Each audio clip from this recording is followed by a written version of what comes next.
हर PC में पहला question होता है। हम हर 5 साल में एक बार चुनाव के पहले यात्रा निकालते हैं और हमारी विडंबना ये है कि जब हम कांग्रेस के खिलाफ आंदोलन करते थे 10 साल हमने प्रति माह में 2-2 आंदोलन किए। जब सरकार थी कांग्रेस की, देवेंद्र सिंह जी की, तो वो लोग कहते थे कि आप संघ के आदमी हैं, बीजेपी के आदमी हैं, चड्डी है, कबड्डी है बोलते थे। जब हम अब निकालते हैं, जब सरकार बीजेपी की है, तो वो कहते हैं ये कांग्रेस की यात्रा है।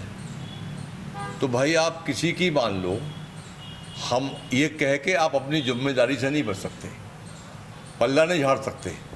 किसानों की अगर वाजिब मांगे हैं, बुनियादी मांगे हैं, उन पर ध्यान देने के बगैर, उनको सॉल्व ना करने के बगैर हम पर आरोप लगा रहे हो, ये ठीक नहीं है। ये आपका अकर्मता है आपकी ये। तो हमारी जो यात्रा है 3 अक्टूबर को लखीमपुर खीरी में 5 किसानों को अजय मिश्रा, टोनी और उसके बेटे ने जीप से कुचलकर मार डाला था। एसआईटी यूपी ने अजय मिश्रा को 120 आईपीसी के तहत अपराधी माना है। उन पर एफआईआर है, फिर भी वो गृह मंत्री हैं। उनका बेटा जेल में था, बाहर जवान से बाहर आ गया। 750 किसान हमारे दिल्ली आंदोलन में शहीद हुए। मैं दिल्ली में 378 दिन सड़क पर बैठा रहा हूँ।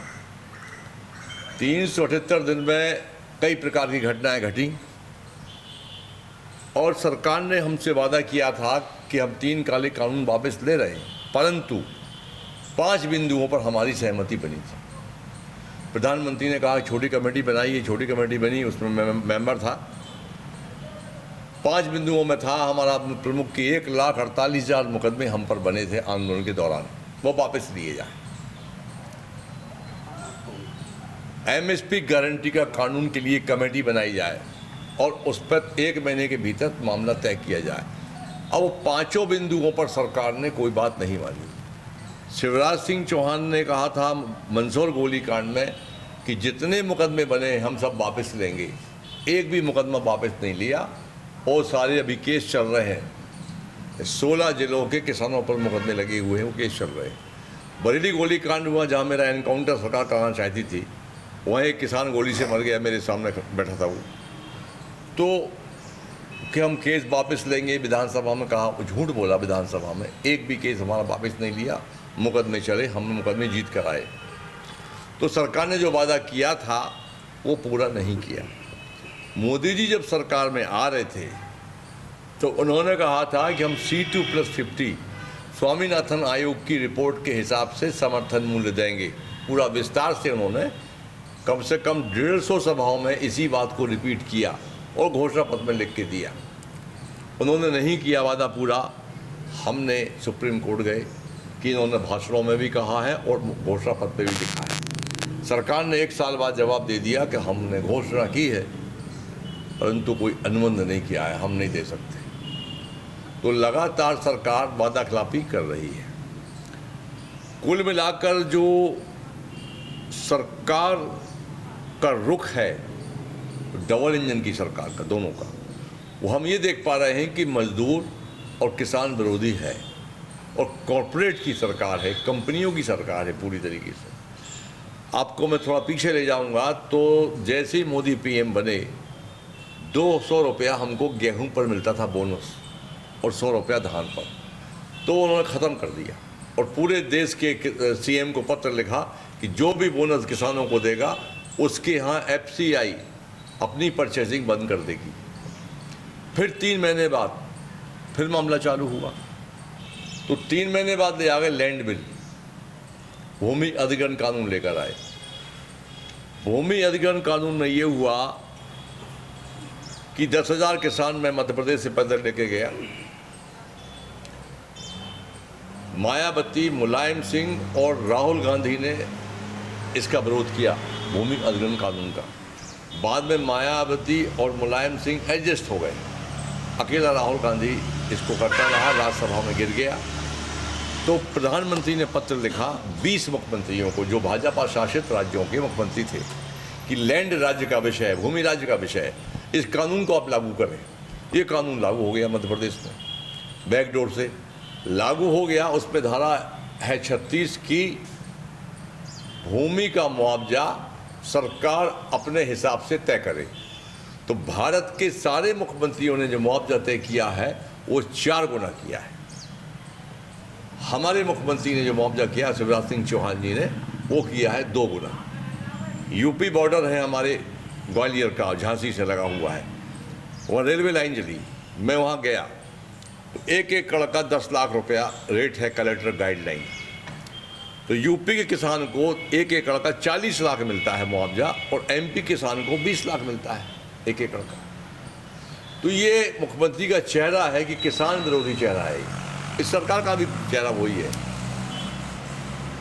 उसके बाद 3 कानून सरकार ने वापस लिए, पूरे देश से माफ़ी मांगी मोदी ने, आरसीईपी लेके आ गए।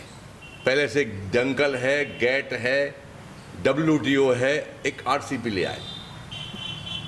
3 कानून क्यों लाए थे? गैट क्यों लाए थे? डंकल क्यों लाए हैं?